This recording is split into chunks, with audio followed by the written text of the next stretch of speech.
This is Asta, a young girl who lived with her family in a small village in Ethiopia.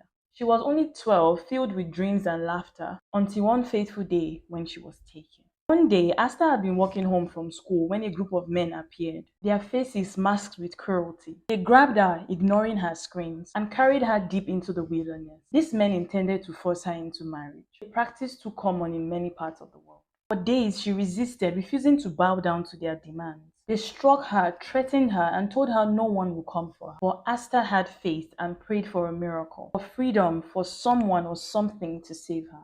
On the third day of her captivity, as she sat trembling in the dirt, her kidnappers suddenly fell silent. A deep growl echoed through the trees. From the shadows emerged three majestic lions, their golden eyes fixed on the men.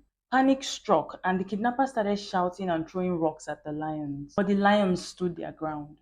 One of the lions let out a deafening roar, and that was enough for the men to run away, disappearing into the trees and leaving Asta behind. She braced herself for the worst, expecting the lions to turn on her. But instead, they simply sat around her, using their massive bodies to form a protective barrier. They did not harm her, nor did they leave her.